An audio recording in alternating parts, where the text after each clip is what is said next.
In this video we are going to talk about how to make arrow functions और anonymous functions।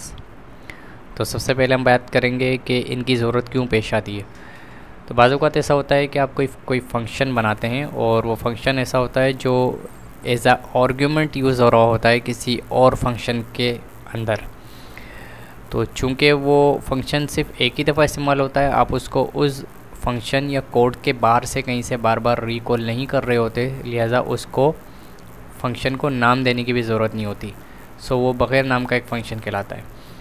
आपको मालूम है कि जिस हम आम तौर पे जब फंक्शन डिक्लेयर करवाते हैं, या मैं आपको फंक्शन लिख के दिखाता हूँ, तो ये तरीक़ेकार होता है। आप लिखते हैं कीवर्ड फंक्शन का आपको ही देते हैं नाम, फॉर एग्ज़ाम्पल कीबोर्ड, और इसके बाद आप देते हैं पैरेंथेसिस और उसके बाद आप लिखते हैं कोड ब्लॉक, राइट। ये करली ब्रेसेस के अंदर जो कुछ भी आता है इसको हम कोड ब्लॉक कहते हैं। इस नाम को जब कभी भी आप रिकॉल करते हैं तो ये फंक्शन रन हो जाता है। ये फंक्शन मैंने डिक्लेयर किया है फंक्शन के कीवर्ड से, ये फंक्शन की डिक्लेरेशन है। इस फंक्शन को जब कभी मैं रिकॉल करूँगा तो मैं ये वाली स्टेटमेंट दोबारा लिख दूँगा, फंक्शन का नाम और सेमीकोलन। ये तरीक़ेकार होता है। एक दूसरा तरीका ये होता है फंक्शन डिक्लेयर करने का, हम डायरेक्टली फंक्शन का कीवर्ड लिखते हैं और इसको हटा देते हैं, डायरेक्टली इस तरीके से लिखते हैं जैसे कि हमने यहाँ पर किया हुआ है। और बाद की चीज़ें बिल्कुल वैसी रहती हैं, करली ब्रेसेस हैं और इनके दरमियान ये कोड ब्लॉक है, लेकिन इसको हम एक नेम्ड वेरिएबल में असाइन कर देते हैं या स्टोर कर देते हैं इस फंक्शन को।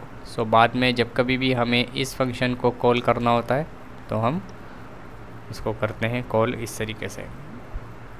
सेम तरीक़ा है जैसे कि ऊपर आपने देखा, लेकिन यहाँ पर हम क्या करते हैं कि यहाँ पर हम फंक्शन का नाम फंक्शन के कीवर्ड के बाद लिखते हैं, और यहाँ पर हम फंक्शन का नाम नहीं लिख रहे बल्कि फंक्शन के कीवर्ड से पहले इस पूरे फंक्शन को हम स्टोर कर रहे हैं एक नए वेरिएबल आइडेंटिफायर में जिसका नाम है नेम्ड फंक्शन। अगर इस फंक्शन को मुझे मज़ीद छोटा करना हो तो मैं क्या करूँगा, चूँकि मुझे इसको कोई नाम नहीं देना, मैं इन करली ब्रेसेस को लूँगा और इसके बाद ये एरो बना दूँगा। एरो आपने देखा इसी तरीके से होता है, ये इक्वल्स टू का साइन है और ये ग्रेटर देन का साइन है। इसके बाद पूरा मैं कोड लिख दूँगा, इसको एरो फंक्शन कहते हैं। इसी तरीके से जब आप एरो फंक्शन डिफ़ाइन करते हैं, एरो फंक्शन जो होता है वो आमतौर पे इतना छोटा सा होता है। ये जहाँ कहीं पे भी आपको ये स्टेटमेंट लिखी हुई नज़र आ जाए इस तरीके से, तो आप समझ जाइएगा ये एरो फंक्शन लिखा हुआ है, बस ये एरो फंक्शन है, कोई नाम नहीं है, कोई फंक्शन का कीवर्ड नहीं है एरो का।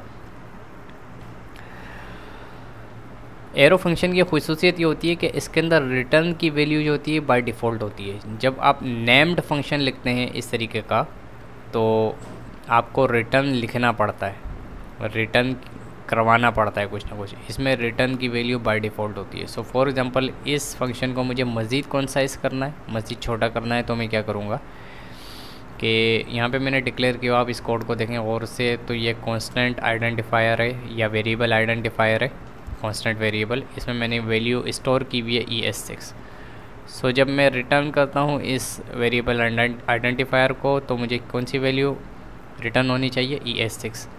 जो वैल्यू मुझे एट द एंड रिटर्न करनी है एरो फंक्शन में, मैं क्या कर सकता हूँ, इसको मज़ीद छोटा और कंसाइज कर देते हैं। एरो फंक्शन में मैं डायरेक्टली उसको लिख सकता हूँ। अब देखें हमने क्या क्या एलिमिनेट करा है इस फंक्शन में।